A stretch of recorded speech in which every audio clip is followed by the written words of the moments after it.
I really messed up my life, even though the garage sale wasn't meant to start until Friday and finish by Saturday at the latest. If you thought your stuff was that valuable, I had help getting ready on Wednesday night, along with Katie, my mom, and Beth, my older sister. We worked late into the evening that day, and then worked like crazy all day Thursday. By 8 a.m. by Friday morning, we had boxes full of items that I'd priced and ready to sell it. But it was heavy on my heart as I picked up, looked at, and ironed those things that once meant so much to both of us. Now they'll be in the hands of a stranger, who'll carry bits of our memory with them. Perhaps a neighbor will buy something from moments of a past happy life in this house. Room after room. It was really quiet when we started taking things out of the boxes. All those echoes that had been hiding in the corners for years had now returned and settled. The master bedroom was the hardest. I threw out the skirt I bought for her back in Maui. I didn't care about the sale. I got rid of the 2 pairs of ridiculous identical sandals we stomped on the beach in on that vacation. We don't need them anymore. Her blouses, pants, skirts, and all those endless shoes, all different styles and colors. I really wonder if we can sell it all. My wife said to start at $10 a pair, although I'm sure each pair is probably worth much more than that. She really knew how to handle a credit card. I found that almost everything I picked up brought back fond memories. A few times I had to turn my head away to discreetly brush away a tear.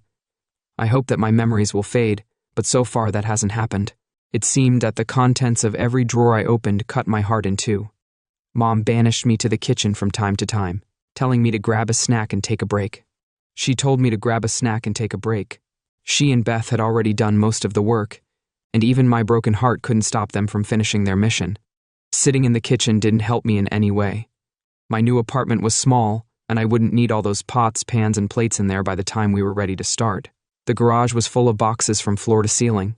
The plan was for Hank, my dad, and his friends to dress up in what looked like quite official law enforcement uniforms. All of it had been purchased at a Halloween store. My father and his friends had permits to carry guns, and they planned to parade around the crowd in full uniform. At the same time, a rumor was started that those looking for a 5-finger discount would be better off trying their luck elsewhere than trying their skills at our sale. My mum said she would handle the cash proceeds from the items sold on Friday. I was out before dawn setting up tables and tents, fortunately according to the weather forecast. The weather forecast said the wind was fairly light and there wouldn't be any rain during the day. Interestingly, even this early, some potential buyers were already driving by, asking if we were open at garage sales like ours. There are always early birds like this, eager to find great stuff at a recklessly low price.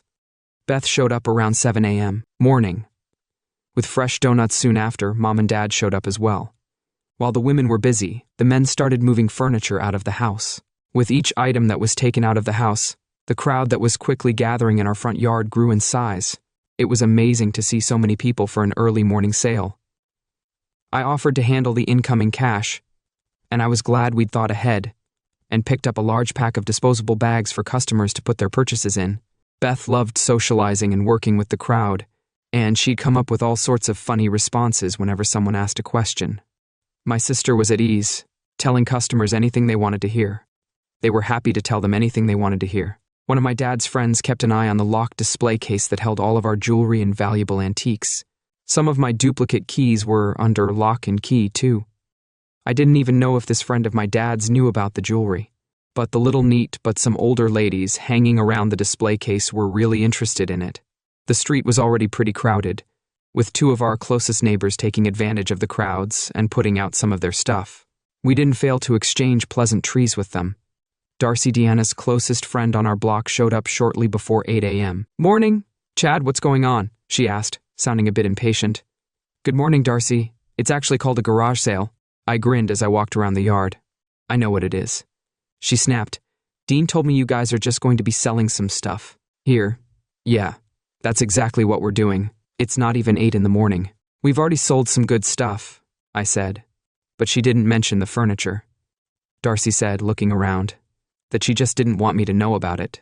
I apologized. I'd love to spend time talking to her, but I have work to do. "Happy shopping." I flashed my white.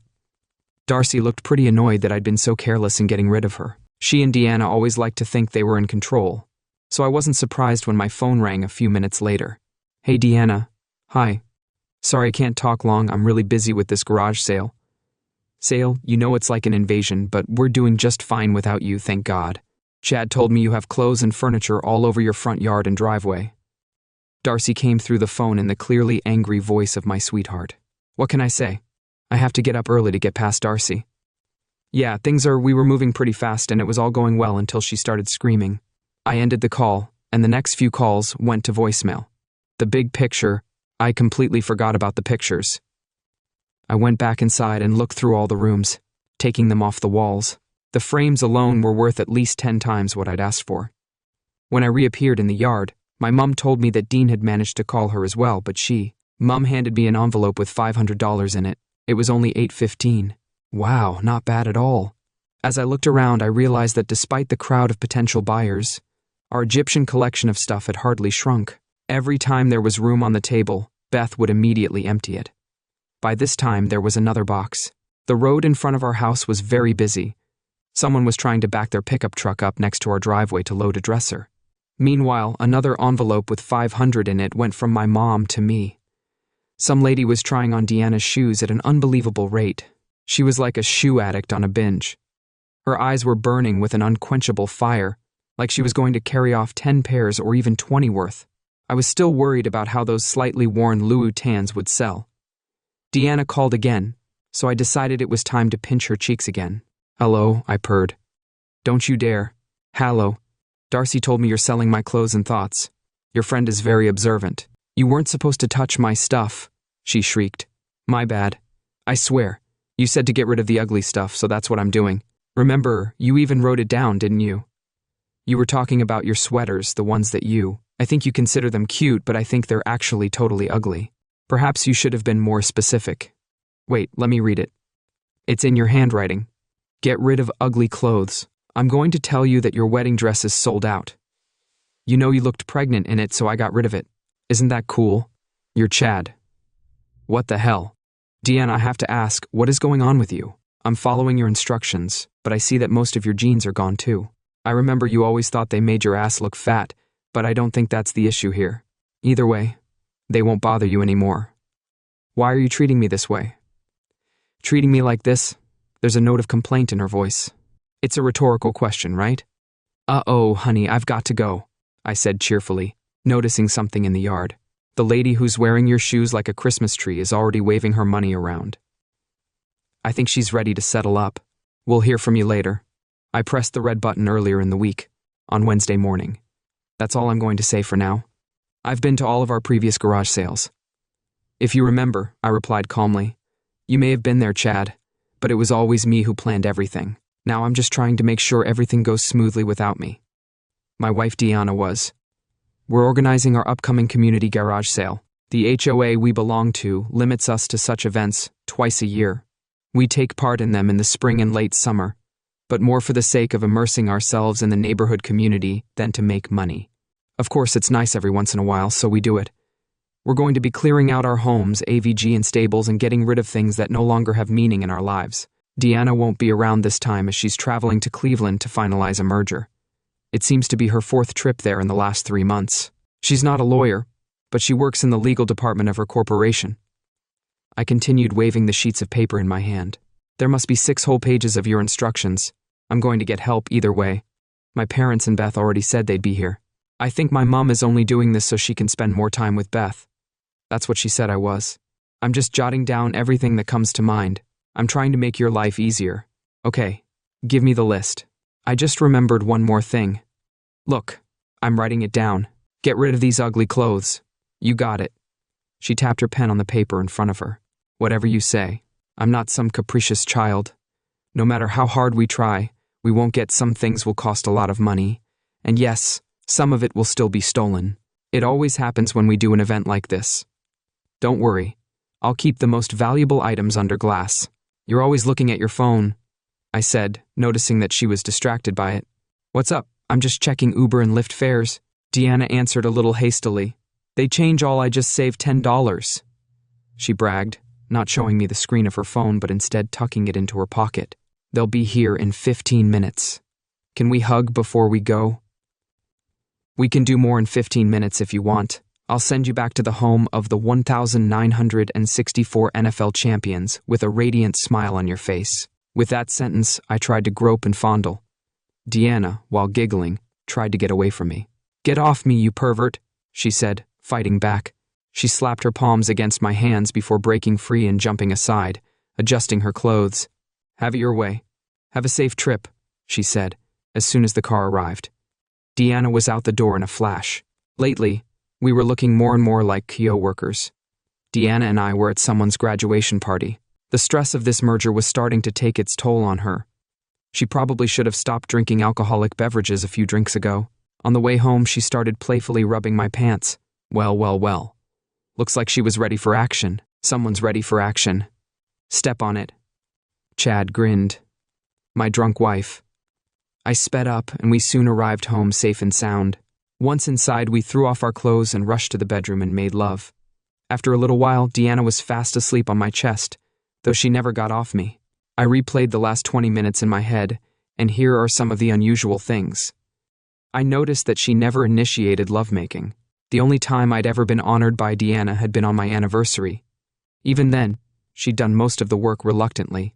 There was no follow-up after that, so what happened tonight at the party? She wouldn't leave my side all night, so if I didn't awaken her insatiable sexual predator, then who? I thought something was going on in Cleveland, so when her next trip was announced, I got my private investigator to keep an eye on her. There were no public displays of affection during her next business trip to Cleveland, but my boyfriend had installed cameras in every hallway of the 4. Deanna was staying at the Story Hotel, where she did a great job of creating a distraction. Dean would leave her room, take the elevator downstairs, and go to buy something in the hotel lobby. Then she would return to her floor but go to a different room. Before dawn, she would go back to her room. Game, set, and match. On Friday afternoon, Deanna's parents showed up. Hank held them up while they were talking on the sidewalk, so I went out to them myself. "Chad, what are you doing selling all this stuff?" Dee told us that there were just a few small tables of items for sale. It seemed like she wasn't very good at maths. I replied nonchalantly. "And she also said you weren't returning her calls." "That's not true. I've already talked to her several times this morning." "Well, she says you hang up on her and then ignore her repeated attempts to call her back." Her mother interjected unhappily, suggesting I call her and tell her to tell David that he better watch his back soon. I suggested to her that David, who's David, was the bastard she makes love to during her. "I've got something for you." I knew I'd need proof. "What kind of proof do you need?" Her father attacked me. "Here's a photograph. You can keep it. I have plenty more of these." As you can see, the images were taken this morning, specifically at 4:21 a.m. Morning. Notice that Diana leaves the room barefoot with her blouse unbuttoned and her bra and shoes in her hands. Where is she sneaking from? "Oh, that's David's room, where she's been all night. Look at you, what a good wife." My voice was dripping with sarcasm. Both parents lost the power of speech in the blink of an eye. Her father only opened his mouth and stuttered because he was having trouble saying what he wanted to. He finally formulated his thought. "Hey, come on. I've got 6 pages of instructions here from Deanna on how to run a successful garage sale. I think I can handle it." Then he noticed his mum waving at him from the yard, surrounded on all sides by buyers with cash in their hands. "Excuse me, I think I need to take care of Kathy seems to have a bit of a problem, so if you want, you can give Deanna a call and have a chat. Oh, and don't forget to ask her about David." I left as they were staring at the picture of their cheating dog. I got there just in time to see someone haggling over the price of a set that used to belong to Deanna's grandmother. I would have liked to get it all taken away quickly, but the antique furniture was made by Gustav Stickley around 1910, so it was worth a lot of money in the end. We agreed on $1,000 for a bookcase, a table, and 2 side chairs. Judging from the last time I checked the value of this antique online, they bought it for about a quarter of the real price, which was excellent. I really wanted these items to go to someone. Since they meant so much to Deanna, if someone else bought her family jewelry as well, it would be a great Friday. When I got back to Deanna's parents, they had tears in their eyes and looked depressed. My phone rang again, but after a quick glance at the screen, I saw that it was only Deanna. She and I had nothing to talk about. She says, she loves you, Chad. Can't you two figure it out?" Something out of her mother's mouth. "I've already thought of something," I said, pointing my thumb behind me at the human anthill. that was clattering and chaotic in our yard. We'll get rid of everything we don't need. I'll move into my own apartment. Deanna, well, she can live here with David if she can make the mortgage payments. When they realized the futility of persuasion, they sank. I felt sorry for them, though, since we'd always gotten along. Deanna called again, and this time I answered, "Hey, cheater, how are you doing? Still making love to that?" I greeted her. "I'm so sorry. Please stop the sale." She whimpered, "I'm sorry. You can't see a bunch of strangers pouncing on the stuff we put out in front of the house. They're taking stuff from our past lives, like cockroaches." There was a sob on the other end of the line. "You told me to get rid of all the disgusting things. Everything you wear makes you look like a disgusting, conniving fool. I offered to move your stuff. How's David doing?" Deanna didn't have an answer right away, so I just shut down again. By 2, it was 2 p.m., and there was only an hour left of the sale. All the furniture, jewelry, and most of the shoes had been sold. It seems that Brooks and Hoka are very popular with garage sale enthusiasts. We still had a lot to sell, but most of the front lawn had been cleared out. I was walking around with $5 in my pocket. I had $0 in my pocket, which made me a little nervous. I wasn't surprised when I read another message from Deanna begging me to stop trashing her stuff. I wrote back that her jewelry was missing from her valuables. It was probably someone who had bought them and was already wearing her rings. Then, a shriek of anguish came from the earrings and chains. "You're a muddy," it said. It was already 3 o'clock in the afternoon, but Beth and Kathy were still selling merchandise. It was another hour and a half before the traffic in our yard finally cleared. We weren't going to continue selling on Saturday, so we put the rest of our stuff back in boxes and put them in the garage. Dean's plane wasn't due to leave Cleveland until after dinner. She'd called several times from the airport, collapsed on a sofa with a bottle of beer in her hand. I answered one of her calls. "Hey, cheater, how was it?" "Your trip," came a quiet voice in the receiver. "I can imagine how sorry you are, but it doesn't change my plans. I moved out, but how can we work things out if you've moved out?" I exclaimed in a TV report. "We're not going to make things better. You cheated. You've been caught. Game over. You might have better luck next time." "You might not." I could tell. I could hear Dean's spasms and sobs, but I didn't want to worry about her condition. "I'm sorry, Chad." She finally said, "Will you still be there when I won't be going home. In fact, I don't intend to ever set foot in that house again. Kathy picked up your half of the proceeds from the garage safe. She's waiting for your call. I think she's got a few choice words for you." I didn't realize my mother knew that. The language used before was rather strong. I've really messed up my life. I'm not going to argue with that conclusion, which is somewhat belated. It seems that what we had meant so little to you that you decided to throw it away so easily. If it's any consolation, it's not just your life that's ruined. I also shared a copy of the picture I gave your parents with your lover David's wife. If I were you, I'd leave without looking back. If you suddenly see her heading your way, she whimpered for about a minute. Hearing and feeling the way she was suffering was a little comforting to me. I know it's a bit petty, but I was really upset when my investigators received the first folder of incriminating photos of Deanna. She was so arrogant and confident that I didn't think I'd be able to find out what I needed to know. In the end, it only took me 2 days to get what I needed and complete the information gathering that was costing me quite a bit of money. Dean was the first to break the silence about the divorce. She asked in a neutral tone, "Yes, of course. What did you expect?" I hadn't thought it through. It all came crashing down on me when I was on the road. "Well then, I apologize for overreacting. I deserved it. What happens to the house now? You can buy my half or we can sell it. That's the way it is. In cases like this, I usually try to salvage the situation. I'm sorry to say that I don't think we can still be friends. I don't think so. Maybe in 50 years, in a nursing home somewhere."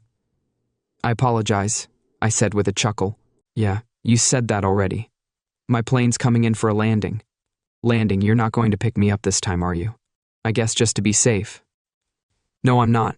I hope your luggage doesn't get lost. I wouldn't want you to lose all those special things you wore for David." Deanna served the divorce papers in her office. At the same time, David received the paperwork equivalent of a suit for alienation of affection.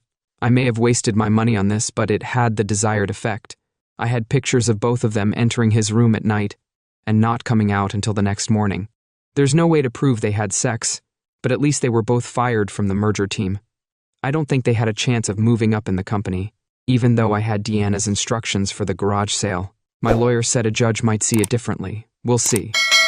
There was always a chance, even if I had to pay her back for the damage I caused to those precious and beloved original items she held so dear. Those items and all the fond memories associated with them were now gone. It turned out later that the judge only demanded compensation from me for those items that Diana could prove belonged solely to her. Unfortunately, no paper receipts were saved, so I ended up having to pay for everything. It could have been worse, though. Don't believe anyone who tells you otherwise, but I'll try to get over it. I have a lot of support and I'm working through my trust issues. I've seen other people deal with worse, so I'll get through this.